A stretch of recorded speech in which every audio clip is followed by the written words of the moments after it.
So this is how my boat's set up. I got the Raycor filter through bolted, all sealed. Then I got a wire. My wires come in from that side for the lights. I believe I ran the rub rail. I forget now. But anyway, it came down to a little junction here with the lights.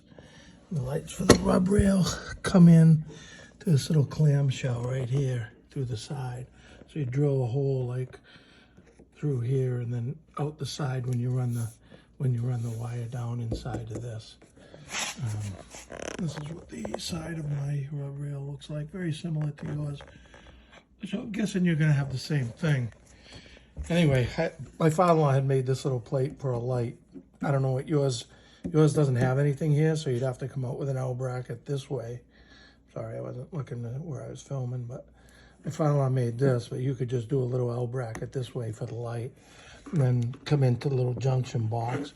And then I run the wire across here and come under my seats. I got all little wire ties to hold everything up nice and neat. And what I did here,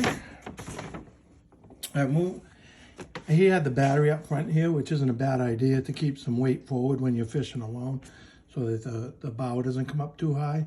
So I just added a little angle bracket with two switches. And I go into my battery box with the wiring, and the wire for the lights comes in, and I attach to the switches and to the battery inside here. So I got my fish finder switch on one side and the light switch on the other. The reason I had to have a switch for the fish finder is even though your fish finder is not running, the GPS will still run in the background and drain your battery down. So you got to shut it down. And then all I did for the fish finder mount was I bolted this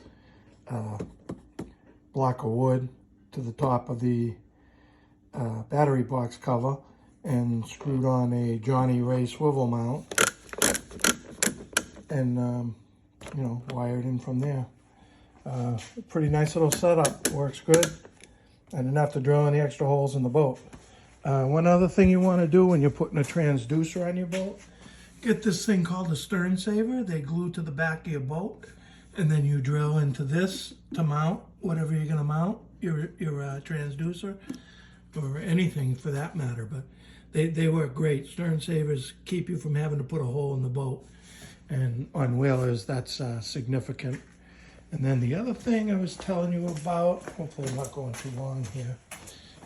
If I do, I'll put it on YouTube, is these keel guards. I forget how long I bought, but you can see it goes way back. And I got 3 of them. I figure what they cost, 100, 120 a piece. But I estimated where the boat would hit something in waves or whatever, and that's where I started them.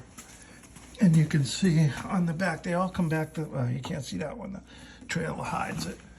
But they all come back pretty far. Yeah, I don't know if you can see it there.